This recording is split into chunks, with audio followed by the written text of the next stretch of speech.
I think these were all really good points and show what it means to be saturated in this, because I think they brought us back up from down at the data level. When you're learning, we're all learners, many of us are, and you know, Whitney's point about maybe work back from job attachment might allow us to figure out what to do, and John's point about job attachment to the jobs that are in a community that matters, and the integration of services that someone needs to have successful job attachment. So these are all really good lenses for us to look through. We have a lot of work to do today, but also over the coming 20 months. And again, I just want to thank Michelle for even making that attempt to get her arms around such a wide range.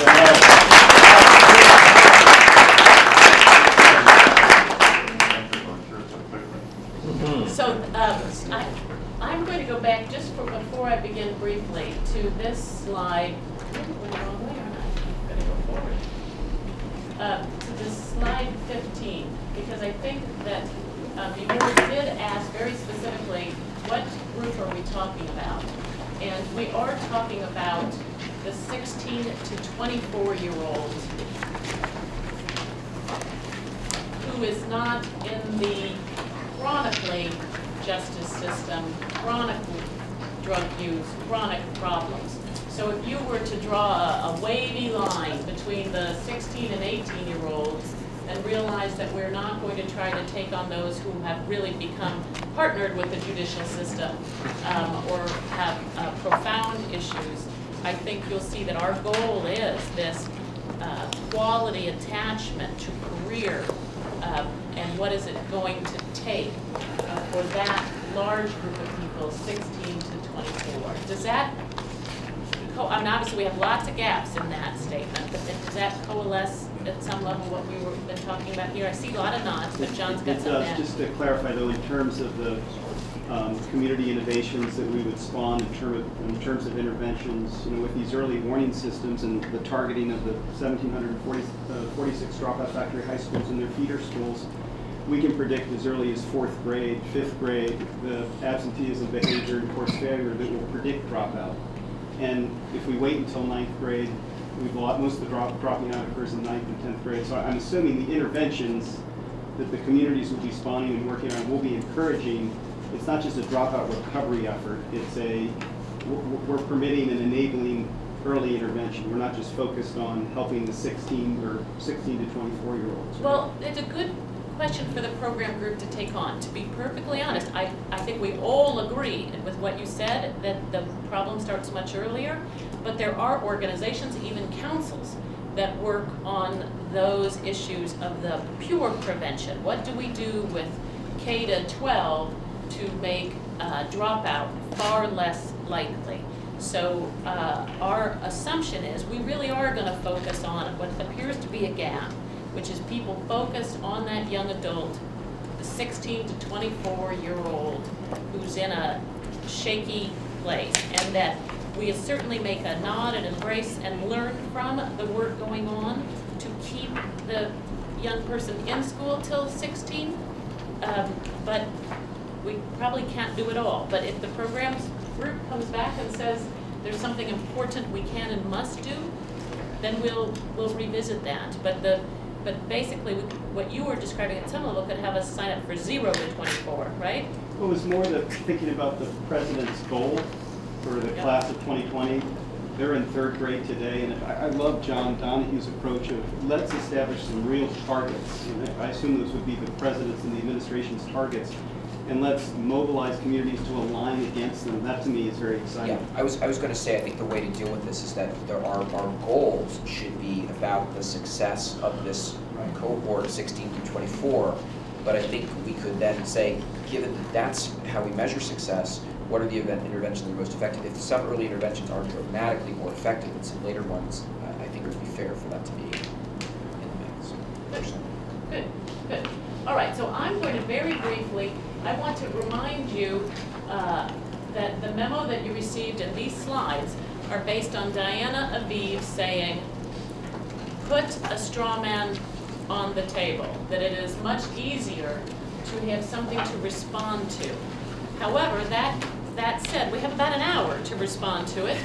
So the front part, our focus, our values, etc., I'm going to really put us on a bit of a forced march through there, i.e. what is absolutely missing.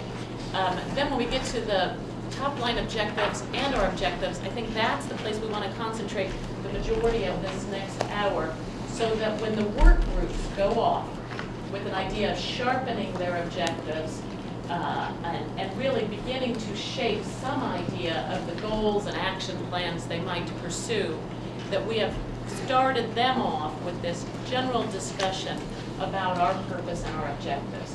So I'm going to do about a 5-minute fast run through, and then we're going to back up and really tackle the issues that are the most important. We've gone through this, what is our purpose, several times already today. So I'm not, it is in your book, page 26, responding to the all hands on deck moment, but accelerate and driving the goal of the community effectiveness while demonstrating it through identifying and supporting near-term and long-term consequences for adolescents and young adults who are trying to prepare themselves to lead productive and prosperous lives. I get the mouse right, right? So our issue, very specifically, and again, we should sharpen this now that we've got the 16 to 24, but is addressing the idea that by age 25, less than half of American young people today have the skills, training, and education needed to compete for good careers in today's workforce that are started by good jobs. The joblessness is only the beginning of career challenges. We've spoken a lot this morning about what we believe, and we tried to record a bit of what we heard early about our values and beliefs. I would like to make sure that we do fully utilize our own assets, different than what Maurice was saying, but what does this council bring to the table versus the Department of Labor, versus the Irvine Foundation, versus we are in contrast to those groups. We have a very unique attribute, but who are we and what do we do? You can see that we laid out a straw man here, and in part, it is because we have certain assets, but we also have very significant limits. And our walking the talk is important. What actions do we take so that we fulfill not just the president's call, but our own belief and how a council like this should support our values? And we're starting that with as much transparency and public access to our discussions as possible, the site visits that we've discussed, but every work group, I think, will bring back actions that support our values. I do want to spend a little bit of time on this, which is recognizing our assets and limits. As I said, around this table we have significant skills and networks.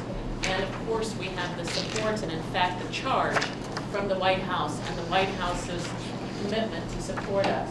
But we have some really particular limits that even listening to the eagerness around this table, I'm thrilled to hear it, and it makes me slightly anxious.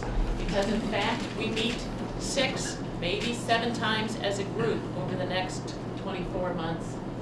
I'm sitting next to our dedicated team capacity. Susanna's done a fantastic job, but we are limited in capacity. The corporation has a very significant policy expertise in the area of service. The Social Innovation Office wants to make us successful and will support our efforts in reaching out through the White House.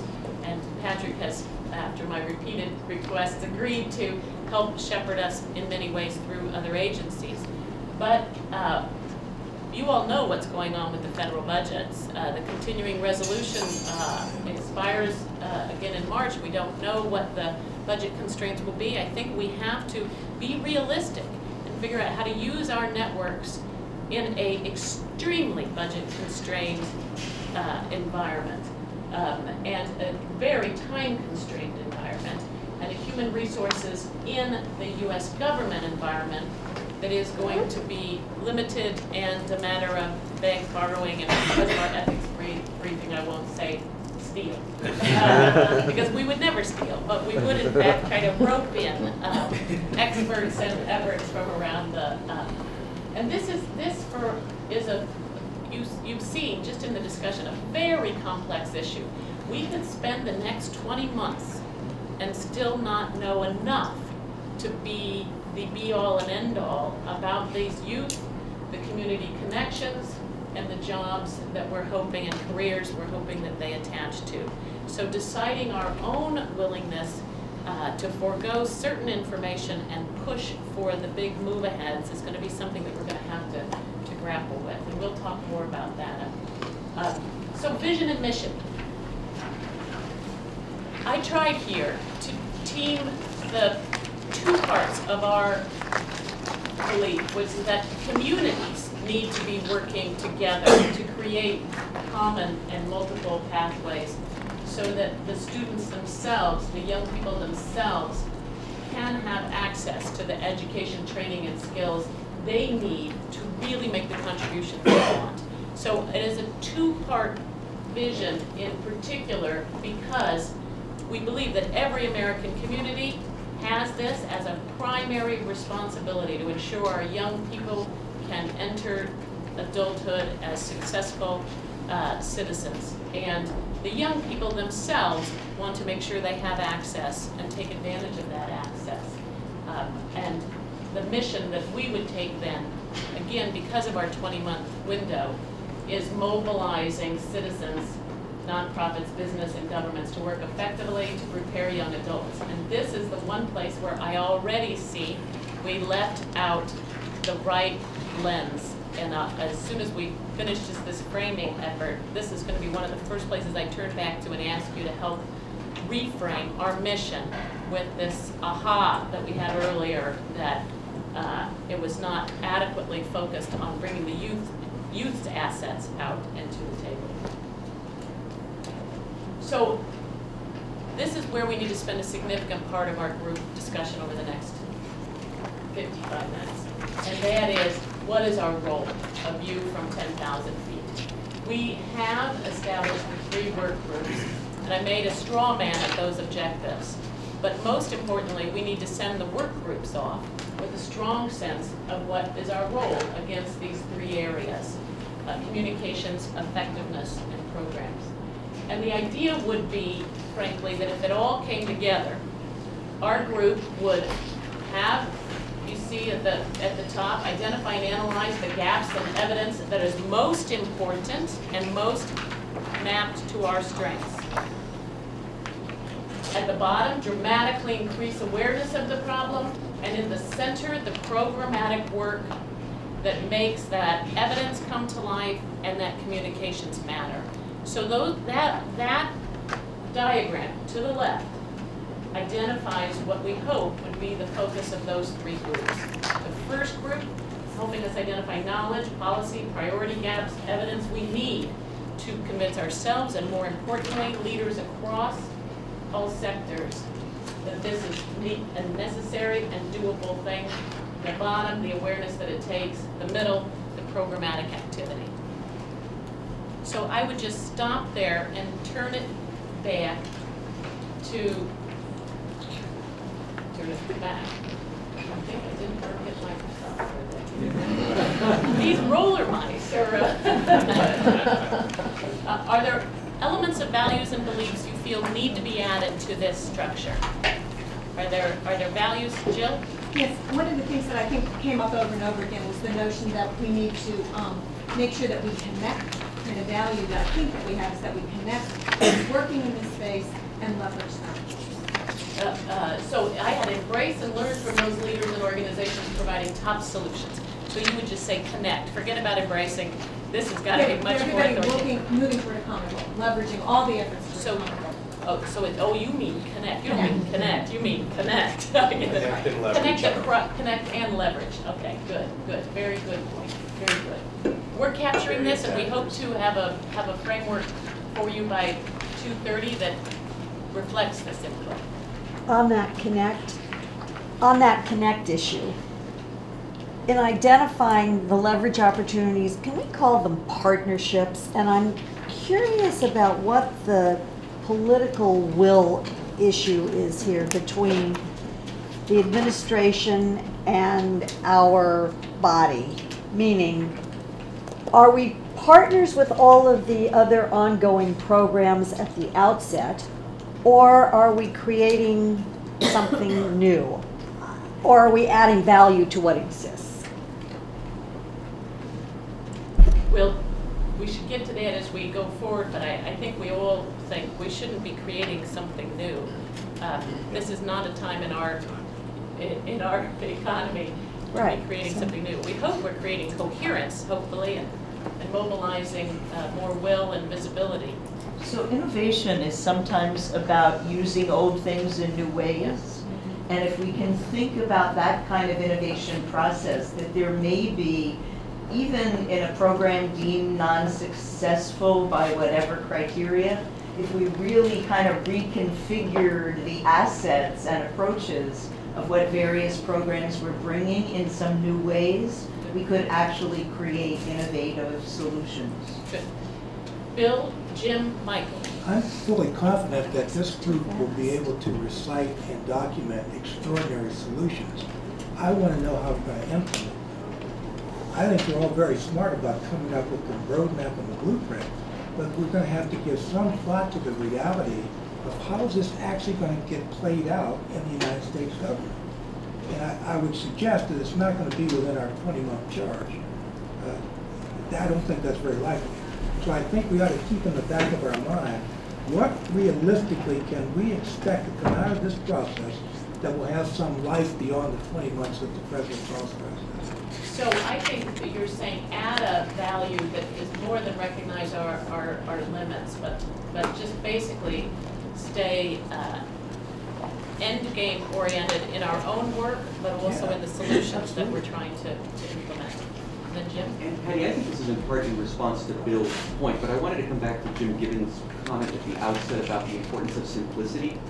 And I think one of the concepts at the very heart of almost everything we've talked about this morning that I just want to pull out is the concept of relevance. Because I think what we are seeing in terms of some of the solutions at work, and Judy talked about stickiness, and when you think about what sticks here are experiences that create a sense of relevance for young people, that school matters because the educational experience is organized around pathways that make a meaningful difference, that the employment experience matters because they see the opportunity that it's going to create for them going forward. And I just think this concept of relevance really gets to hearing the young person's voice. Because what we see and what we hear, and anytime you poll kids about why they're dropping out because their educational experience is irrelevant to their lives. And part of it is that if we can somehow help to reframe the narrative, shape the narrative, shift the way we think about it, in the way that the Harvard report that came out 2 days ago helps us to rethink about college for all, I think that could be an enormous contribution, and I think in part, not fully, but in part, I think speaks to Bill's point. So I hope as we think about values, and as we think about some of the central concepts in our work, I hope that the concept of relevance becomes an important theme for us. And relevance to the youth, but also to the employer. Absolutely. Okay. I should start with I apologize that the hat I wear most of my life is this marketing hat. So I tend to think of it all in sort of business objective terms and or organizational objective terms to go back to objectives. And my experience teaches me that if you're all things to all people, you're nothing to anybody. So I think still, even what I saw here, which I thought was really well done and a great straw man, I still think it's a little broad.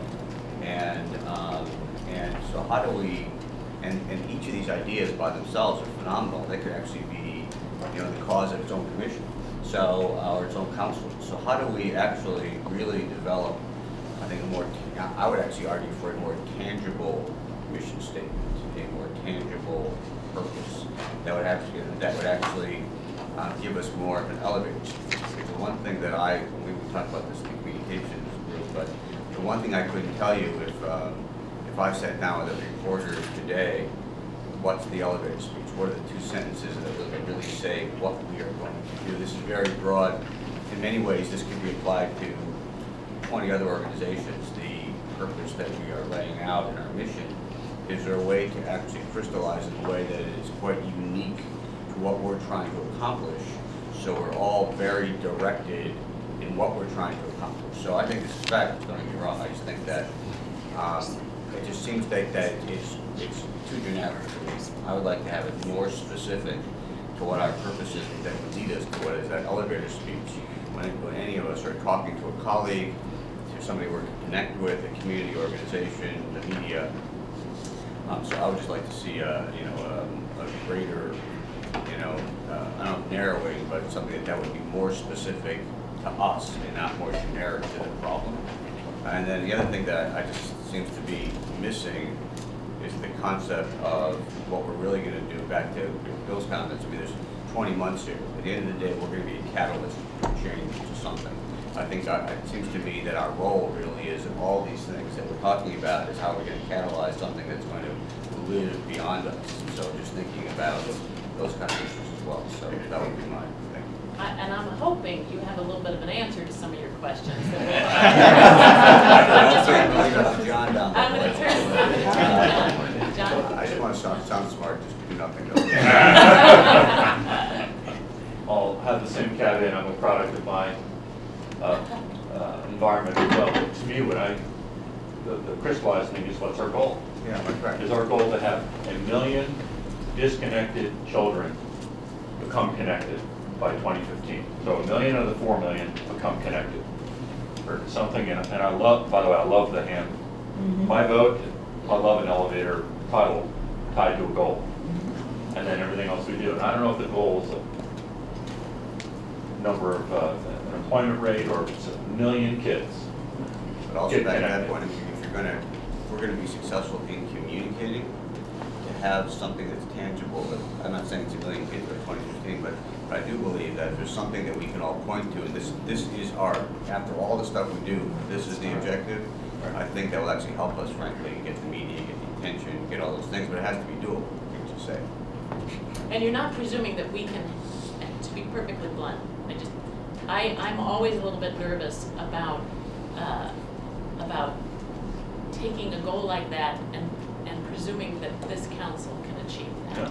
And so you are saying a contribution to that goal, that our mission, perhaps, instead of mobilizing citizens, nonprofits, business, and governments, might actually be we participate in the mobilization of these we're a catalyst with a goal of reducing the disconnected youth by 1 million by X, and obviously you put it in positive, not a negative. I don't know how these things work, but I'd turn around and go to the president tomorrow and say, we'd like him to set the goal for us commission, him to communicate a goal. We'd like to get 1 million of disconnect, and you all are in the sector, 1 million may be unrealistic, 500,000, I don't know.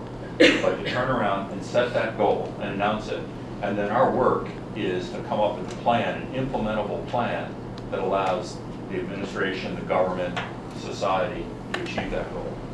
To me, that would change us from, I'd start saying, wow, we got to get to work because we have a hard goal that's been set for us instead of a broad mission statement. So I want to just turn to Jim Canales for a minute, because in our discussion even about California, I would love to do that, what you're talking about, John, but our discussion of the actual capacity that needs to serve these, to support this goal. I'm just, and I know you're not saying that's the goal. And I'm not in the sector, so I'm but very I clear. guess if you could just speak to what you see as today's capacity for, even if everybody got lined up against the same goal, what's your guess? Anne's closer to it. I'm going to let her speak to the specifics, but just one data point that I think speaks to a question Norm and others asked about this question about the severely disconnected or the incarcerated, what that population looked like. We did do that analysis in California, and so roughly of the 950,000 youth who fall into 18 to 22, not 16, but 18 to 22, about 110,000 of those fell into those categories. So the question of, if we narrow in that direction, how much is dropping out? California is one proxy for that. You're talking about roughly 10% of that population. So just so for people, that just puts a number around that. But Anne might be able to speak more specifically, because she's closer to it, to your question about sort of the scale of the problem and the ability to have impact in some short period of time. Yeah, I would just echo that. I think it would be difficult to. I think the aspirational numbers are a wonderful idea. I think it's difficult to do that, not to also to get to the attribution, have that happen, but So I think the framework that's in place here about communities, which also ties to community solutions, that activating 50 communities to come up with it is probably a much, allows the communities to create those solutions and also gets to students, but it doesn't start with just the students. I'm going back to one of Michelle's slides. I'm not a subject matter expert in this either, John, and so I have immersed myself in it intensely since December 14th. And I have to tell you, having worked as hopefully a change funder in a lot of areas, this is all over the map still. You know, it's just, we all, many of us, with the best of intentions, worked intensely on the College for All effort and message over the last 12 years. And even there, we're moving the dial slowly, This one is really just, I would say, just beginning to emerge as a recognition that, number one, that's not a sufficient narrative for all students. Number two, the knowledge, resources, and collaboration to reorganize the resources and the connections is just beginning. We see glimmers, and we're going to talk about Strive. We're going to, maybe somebody will talk a little bit about what San Francisco's mayor's office is doing, but the actual work to even begin to inventory not only the need, but the dollars and so part of that is trying to assess what can we do best given that state of affairs. Paul? Yeah, I mean, we'll talk more about John's work this afternoon, which I think is important. But I think in 2 years, I think the best thing we could do in a way is to create the platform for how communities could do this. And I think it's a different way of thinking. I think the challenge has been the ideal of finding one-off organizations and building that. We've not seen any connection of great one-off groups. You know, I don't know if Europe, as great as they are, public allies or DC doing similar work as Europe, I don't know that we together have changed the unemployment rate or the school success rate for the whole district, right? And I think we have to think about, can we create platforms for how communities can work together to change top-line data for that community? So I don't know if it's dealing with 4 million nationally, or if it's a city like Milwaukee where I live saying, there's 50,000 disconnected youth, let's try and deal with 25,000 of those over the next 5 years, and getting all the players together and work together. And if we can help build a platform for that type of collaborative effort and resources to be put to bear, versus trying to find the one-off models that's dealing with 500 of those 50,000 and get them to 750, which doesn't really have a blip in the end on the overall number. And so I think that thinking about building platforms to me is more effective than thinking about building up individual groups or programs. You're basically saying you have a master plan that identifies 2 million of these youth and civic and a community program to serve them better.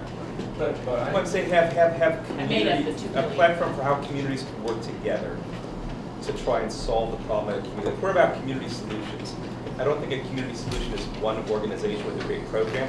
I think of a community solution as a community working together to address the top line data in that community. And I think that's the distinction I would cut, is too often it's about one organization meeting outcomes versus a city with, as whatever the data point is, that we're going to improve that data point by 20 points in that city and create a platform for how that can happen, that can be replicated in communities, so communities are solving the problem. And I think one of the things that you have to really, we've been involved in communities all across this country, Race to the Top, Choice Cities, Promise Neighborhoods, a whole host of gathering of communities that apply for those kinds of funds to move forward. And there is a coalition and a group of people who know how to do it. And it may very well be where we move to is, I don't want to have a grant effort, but the collective sense of what I've seen from each one of the organizations that have applied for it, there's a sense of this whole group 16 to 24 that are included.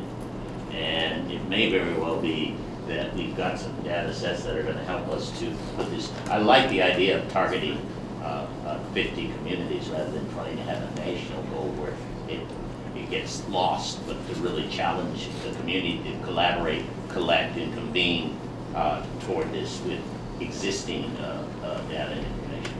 Maurice, and then Byron, and then Start that way. So I was an engineer, and I'm a little bit more where John is, that trying to have targets, I think, are really helpful, and it's a little bit, for everybody, it's a little bit scary to take that as the goal. But often what you can do is you can have, and we should have indicators. So you can set up a few indicators that will tell us if we are moving in the right direction, or if the country ultimately will be moving in the right direction. And after 40-year war on poverty, where we've tried so many different things, I think we need to have, and it's difficult because this sector doesn't want to measure itself. And I think we're going to have to do some measurement. But if you use it as indicators, I think it's a little bit easier for everybody. And if we target 50, I think we can try to look at the indicators in there to see if really these are the solutions that are starting to move, or which ones move better. And that could be part of community solutions. I'm going to turn to Byron, because since he knew he was going to be head of the effectiveness work group, he's been thinking about measurements, I know, so. So I really, I agree with John and Maurice. I mean, I think we need to have indicators. I don't think it's a matter of necessarily setting a big national goal in the sense of, this is success, this is failure, but I do think having a big goal is going to force us to stretch in our thinking, and to make this not just a process driven where the indicators are all around process. I think they have to be around results. I think we need to be thinking along 3 dimensions of impact. One is the outcome that we're looking for a young person, education, employment, whatever it is. Secondly is the cost effectiveness, or the return on investment. And I think we need to look at that from the standpoint of society, taxpayer, and from business, because if we want business to play a major role, we've got to have a business case to do that. And then third, I think that the other metric is scale, because as Paul and others have noted, I mean, there are a lot of good little solutions, but scales, and that's one reason I think having some sort of kind of number out there, because it just forces us to think of what is the scale that we can get to. So it's like, this is a great solution, but it may be a great solution that could only, in the best imagining, get us 20,000 more youth connected. Is that enough? So I think we need to position it the right way, and not.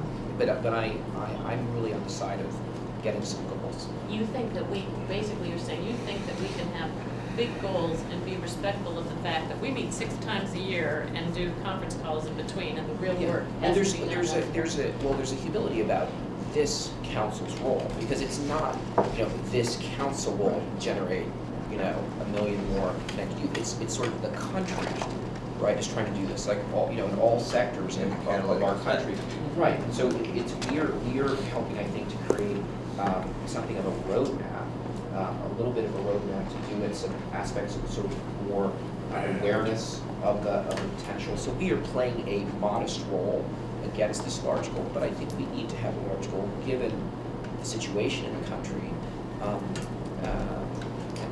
So I think that's going to be. So you're saying we both challenge and support the goal. John? Would it be that the president sets the goal, and then he turns to this commission and says, I need you all to bring me a plan on how to engage all the stakeholders that you represent broadly to help the administration accomplish the plan. It's not us doing it. Can I just push that? Because I think we really do need to be clear. So I'm sitting here getting more confused, not less so. Is our role to create the blueprint, the plan, the platform, because we meet infrequently, we have limited resources, or is our role in 20 months to implement or spur implementation? Would we be satisfied if we came out of the process with a really extraordinary ambitious goal with tremendous outcomes and a real architecture, a blueprint where we've engaged communities in helping us to figure out, we've engaged youth and heard them. So a novel set of plans in the blueprint model that starts to move the country toward that goal. Would that satisfy us? And I would put the question back to the group, because I don't think the White House has said it's A or it's B. It's saying, what you do, the president was very clear, I don't want a report, I want you to get something done. So what is our get something And done? just, I think that we- just one thing on that, when I think about the goal, $1 million or whatever else, I don't think about this is what we have at the end. I think in a sense, it's what we have at the beginning to push our own thinking and ambition and willingness to, to kind of stretch a bit. It's not, that's to me more the purpose of it, so that we are not thinking small from the start, that we're thinking big from the start. So if I can play it back, you're saying revise our vision instead of a vision of perfection. It is a vision that by 20XX, It's a vision. disconnected has dropped to Y, or 1 million more, Right. 1 million more Yes. youth have done that. That's what I'm So saying. and then our mission would be geared against that. And if you can't answer that question, then that would be the question that everybody will ask, you're doing this to what end? So you can't give them a very specific, it could be 100 communities, or it could be 1 million people, the point is, but the people will want to know to what end are you doing this, maybe I have to answer that question. So you're saying, I put beauty as the vision, right? Every community, every youth, and you're saying there's something in between these that should drive our mission. And I get you, I hear that, I think I see so many heads nodding. That's something we've got to do in the effectiveness group in the next hour. Did you get what you wanted to get there? Okay, John, I think, and then Bill. because we've seen the power of, historically, of setting national goals and then actually having plans emerge. Not that the council would control every aspect of the plan, but to me, the president has already set the goals. And if you break down his high school graduation rate goal by 2020, it means we're aligning against the students who are in 3rd grade today, and we need 600,000 more diplomas than we have today. And that's a concrete, we took that number and we sent it to every governor, and we said, here's how you've increased your high school graduation rate over the last decade, and here's how many more additional graduates and the percentage increase you need to get to the president's goal. And the governors are standing up saying, we're going to make this a priority. I can see how we can get there. So I think that is very mobilizing to American communities. The second thought would be, I think part of our job, just having been in places like this where you have to think about what are your assets, and you have the State of the Union, the president's budget, reforming, investing, government programs, the many that Patrick will make available to us. And if we can identify the institutional levers, imagine, just take Norm's point. What if we were to create a race to the top for opportunity for youth that would use huge institutional leverage, not any existing funding, or $224 billion from the federal government helping disconnected youth today, and that would incent, through a competitive grant program, 50 communities to come together based on some criteria we would outline that would force the kind of platform that Paul's talking about. To me, that would be the council would be proposing something extraordinary that would use its institutional leverage, presidential platform, hopefully bipartisan cooperation in Congress, to get communities to actually pay attention to what we're talking about, and to force the kind of collaboration and action that the local efforts are telling us are working. So last point is, when you look at the commissions that have had success, like the 9/11 Commission, the Federal Election Reform Commission, they have the post-commission strategies. They have a sustainability component. I know we only have Suzanne, and you're extraordinary, and these commissions have had large staffs. But I think we should think about a post-commission or post-council strategy to ensure that this work, continues on. Very good. Bill? I think it really comes down to being prescriptive rather than descriptive. And by that, I'm building on what Byron is talking about. I think we have the capacity within this group to be very prescriptive in terms of what we recommend. I think it's absolutely essential that we recommend some course of action. I know the community, the country is hoping that we will come up with more than slogans, that we will come up with a strategy to at least begin the process of addressing this problem. Because if the government is already spending $200 billion, or whatever the number is, on youth, and the president calls us together because he wants to hear how we can improve on that, I think we have an obligation to respond to what the president called us together to do. And giving them a brochure about best practices is not going to do it. I think it's got to be very prescriptive, and the people in this room have the ability to lay a plan out. And that could be done in 20 months, I believe.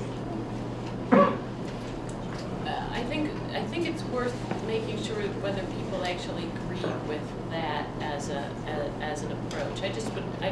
Just a little bit of nods around the room, or how about turn your sheet up if you think that prescriptive approach to the path forward is Define prescriptive. Well, I guess that's where I get lost, Bill. I Me think too. that by community solutions being in our heading, we are acknowledging by the very action of creating it called community solutions, we are acknowledging that most big change is gonna come not out of the council, but out of the communities.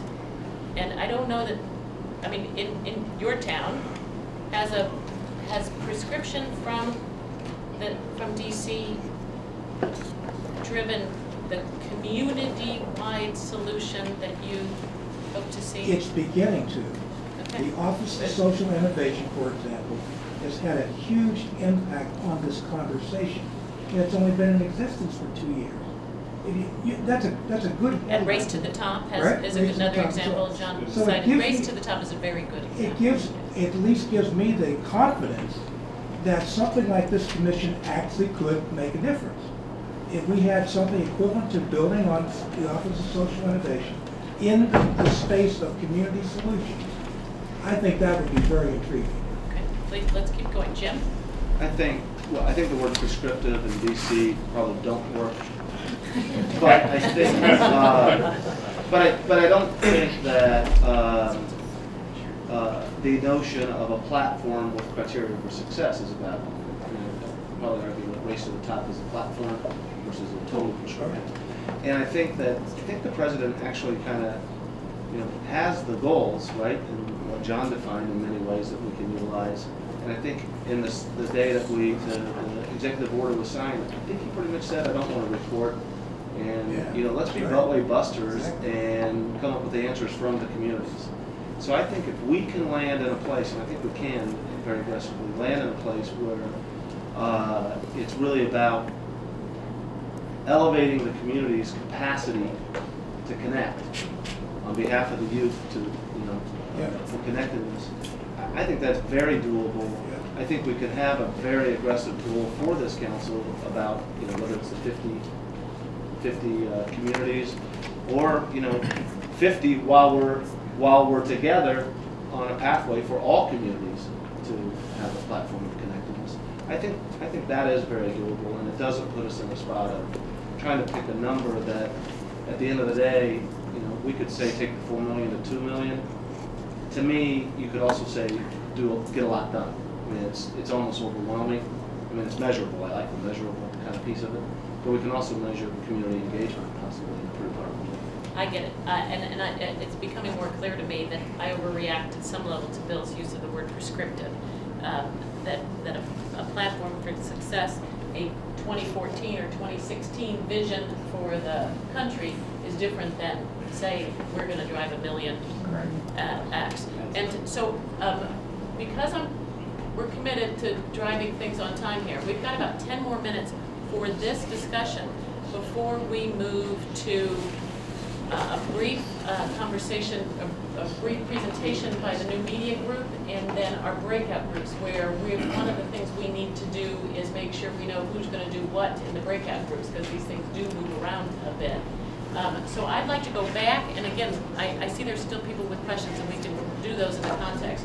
I'd like to go back to making sure that the 3 leaders of the breakout groups, and those of you who are in those breakout groups, agree more or less with the very top line idea of what is going to happen in each of those groups. So I'm on slide 32 and say, look, there are 3 things we can do. We can do something about communication, about the urgency of the issue and the narrative around it, and the mobilization of people. We can do something about setting the right measures, goals, objectives, push. And we can do something about the quality and emphasis of the programs. What would you recommend, very specifically, what would you have the communications effectiveness or program groups do that aren't captured in this? And I would start by asking the program leaders to just say what they feel the 10,000-foot objective is for their work group. So instead of responding to my straw man, they've now had a couple of days to sit in this and have a sense of it themselves. So, Michael, what do you think your communications work group should be doing? Well, I mean, I think there's a variety of things. I mean, one thing that I think is important for us to define, why are we communicating? So what's the call to action? What's the purpose? I mean, communication has to have a purpose. So is the call to action to get more, hear from America's youth? Is the call to action to coalesce community leaders? Is it all those things? So I think that a big part of it is to define why are we communicating? What is our communication objective that has to meet? So if you go back to what is our organizational objectives, and then to define our communications objectives off of those organizational objectives. So we're a little bit the tail wagging the dog, but again, I think it's a call to action. I mean, how do we really create dialogue? How do we create the elevator speech? To John's point, I think we need some real branding. So this makes it a more compelling, interesting, exciting, easy to discuss organization, and particularly if we're going to communicate. It's a little bit different to talk about what we need to accomplish. Then part of our job is to sort of put the ribbon on it so people will care. So how we have to wordsmith it and how we have to talk about it so people will care has to be consistent with the dialogue, but it actually may have a little bit of difference to it. Because it has to, what makes news, biggest, fastest, smallest, shortest, you know what I mean? So things like 1 million, things like 100, those are the kind of things that create news and involvement and action. So, how are we going to use social media? What are the tools we're going to use to communicate?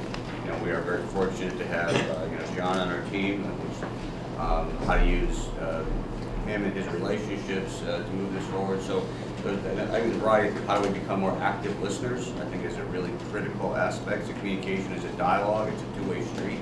It's not the old days where it's monologue, so how do we create a real dialogue, but then with who and why and how and what objectives. So I would think that would be our very broad, very big objective.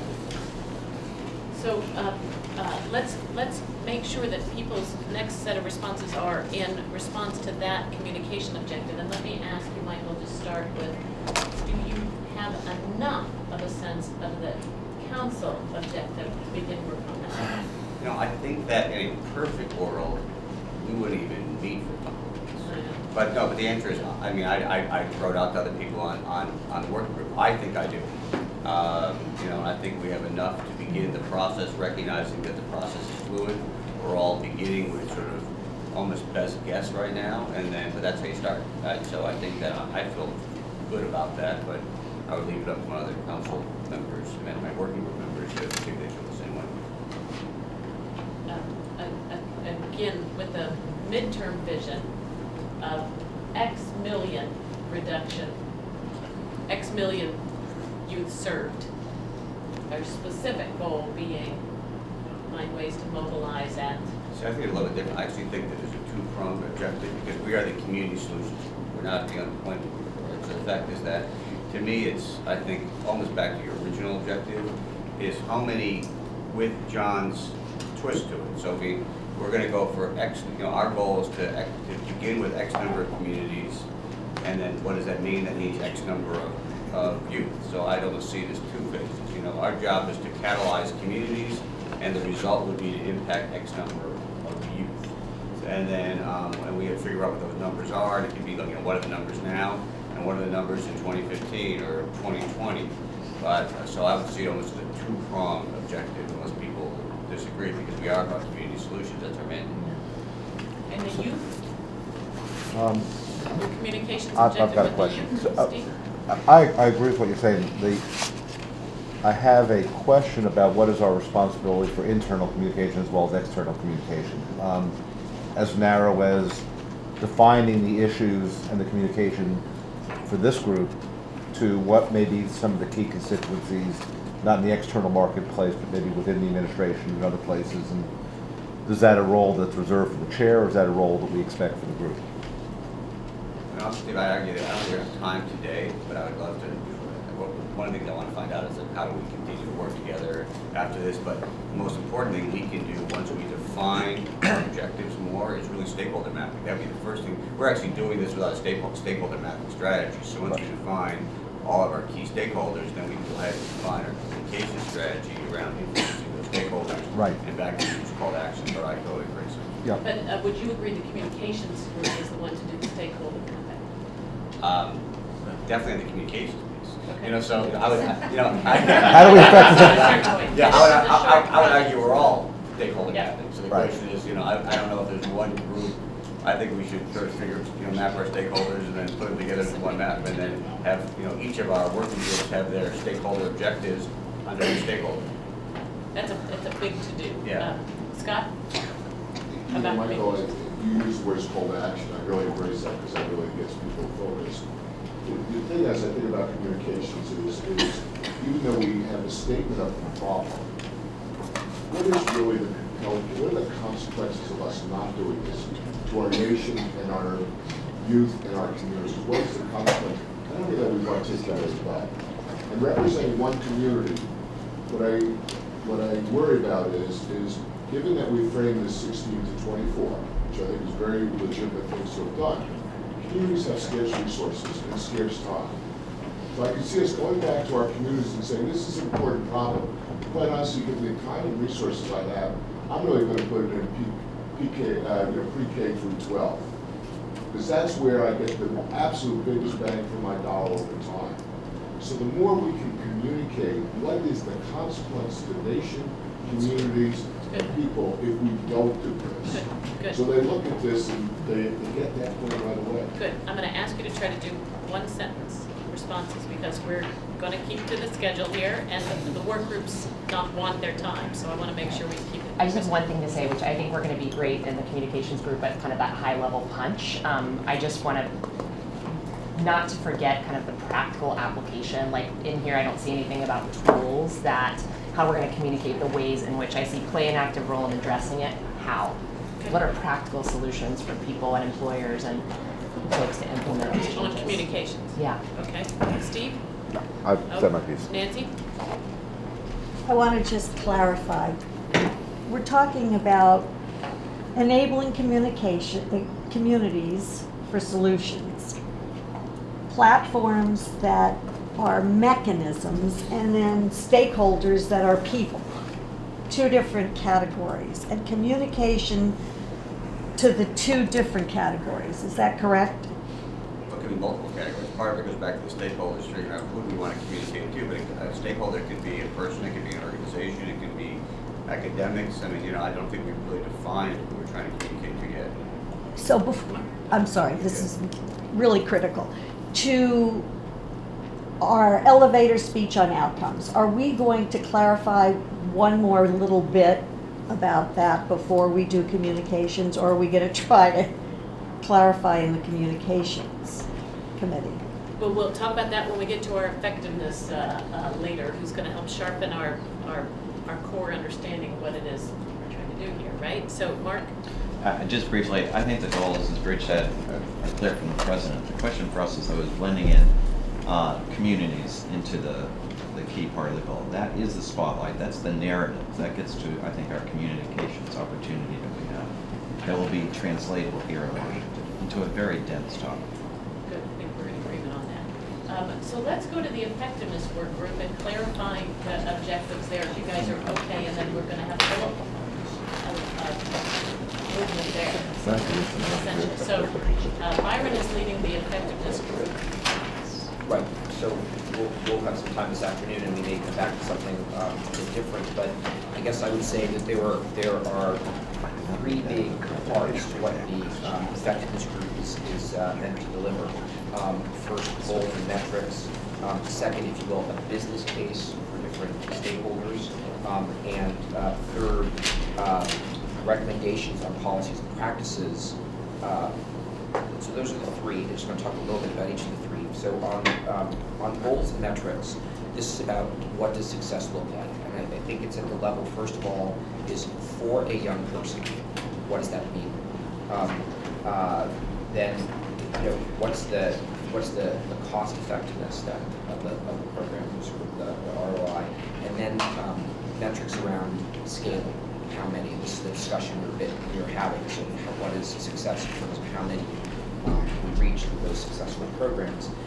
I see the goals and metrics in a sense as really input in a lot of ways to the work of the program group that we'll hear about more. So what we're trying to do is create a frame around what success looks like. So as the program group actually looks at existing programs, what works, et cetera, that group is stretching in the right way to try to meet those goals. So there'll obviously be a bit of iteration between those two groups and with the council as a whole around that. So it's also how do you set the goals and then how do you measure the success after the fact. So that's goals and metrics.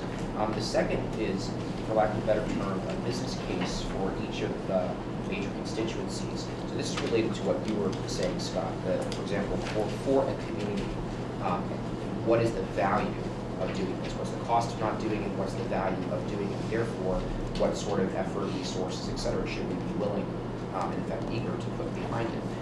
For a business, a private sector business, who we want to be participants in this, what is the business case? What is the return on investment for participating? And to really understand that, because as we've talked about before, corporate social responsibility will get you so far and then further. So we want to really integrate this into the core processes, the HR processes, and so forth of these, the industries and employers in the future. How do we do that? And then I think, given the environment, having a sense of return on investment for the taxpayer is going to be very important. That we can sort of make the case. And broadly speaking, I see this part of the work of the effectiveness team as input to the communications team. It's obviously input to everyone for the council, but as you think about how to the story and making the case and so forth, this will be some of the raw material I think that you will need to read into that. And then the third piece, which I think we do later, and this is the one that I'd like the most to be input about, is when we talk about recommendations and policies and practices, I'm assuming that this happens somewhat later in our work on effectiveness after the program's working group in particular has really dug in and said what does work. And I would think that as you think about how programs and this effectiveness interact, I would think the programs are really looking at what is working and sort of and assessing that, maybe using some of the goals and metrics that we've done, the effectiveness team has done early in the process. And then as effectiveness thinks about policies and practices, we'll mainly be thinking about scaling. We'll mainly be thinking about how do you actually achieve some scaling of these programs that work, rather than trying to evaluate the programs themselves. We'll see that as sort of the work of the programs. So that's a little bit of how think about it right now. Set the goals and measurements, values and costs, recommendations on critical policies and procedures. Right.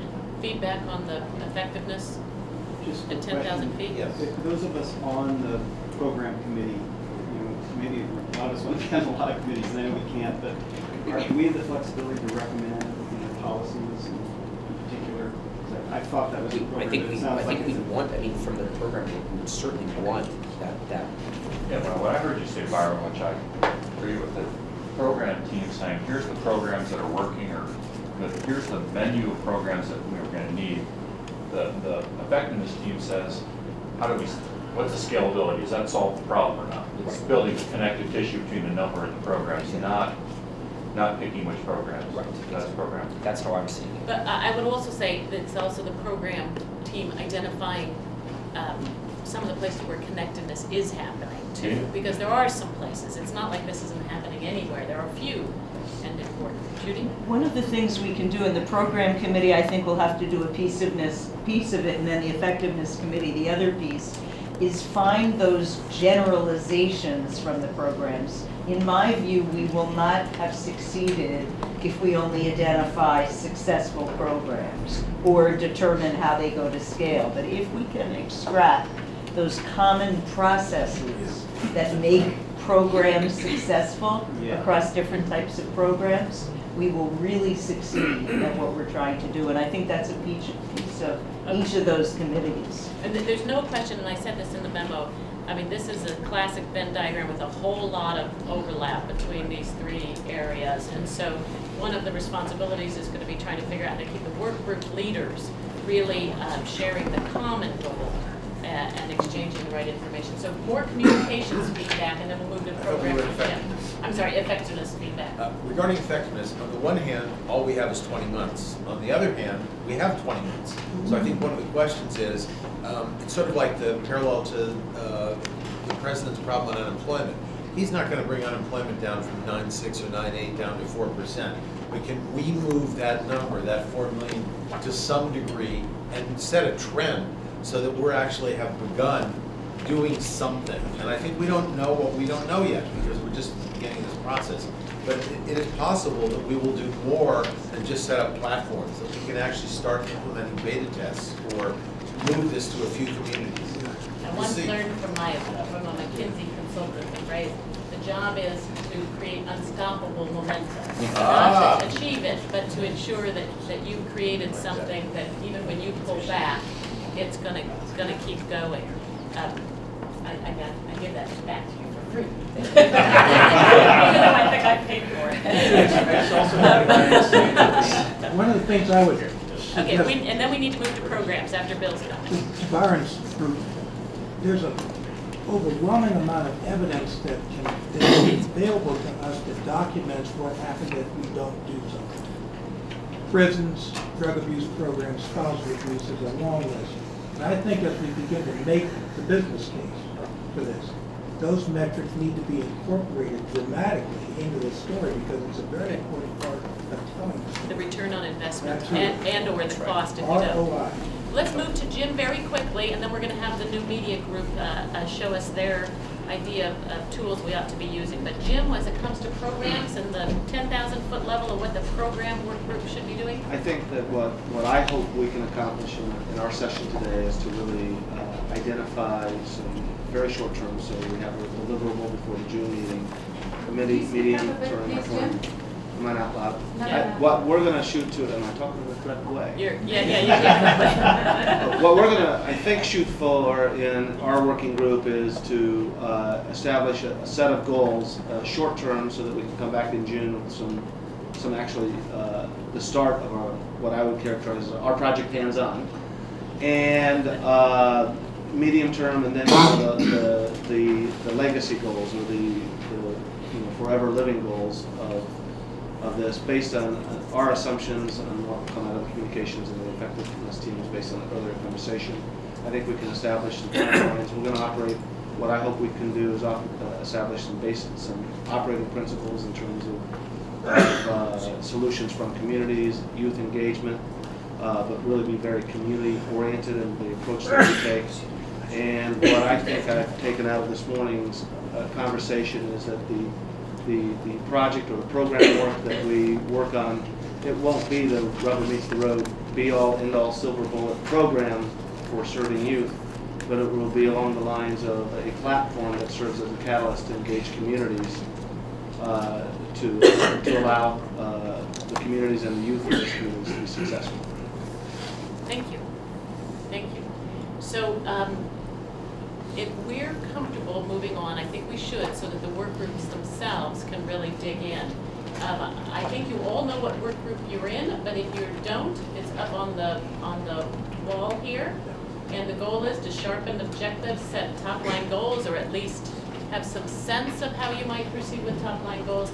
And then when we come back, we will begin the public meeting again, or begin the formal public meeting with having each of the work groups play back their view of their objectives and efforts, and make sure this council agrees with that work group positioning. So before we sign off, we wanted to turn to the new media team from the White House. No? Yes. Good. And hear from them very briefly, about the tools and outreach and that they think we can accomplish here. Thanks, Patty, I appreciate it. Notes from all these discussions, so all these things have been put up, we'll get a copy, correct? Yes. Okay. So we're going to do a little presto change in the video really quickly. And we're going to check sound while we're doing it. But my name's Sarah Bernard. I'm the Director of Online Engagement from the White House New Media Team. And thank you for letting us come here for just a minute. Before you break out into your working groups and sessions, and as you're starting to think about how the council can engage with people around the country, I just want to show you a couple examples of tools that really help bubble up discussions as a thought starter for you as you think about it. So please don't think about the web solely as an outbound communication vehicle, but it can really help you, and we found ways to use it in government, which is, of course, its own world, to use these tools. So I'm going to do a quick change if I don't knock over this this easel. Those of us right here stand on the sides for the moment. Let's do it. Here we go. Let's see how volume is. So here we go.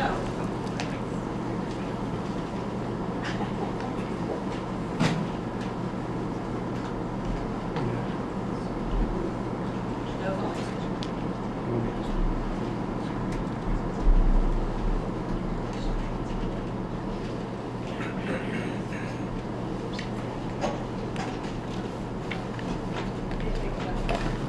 Can you at least see it on the screen? Yes. Right there.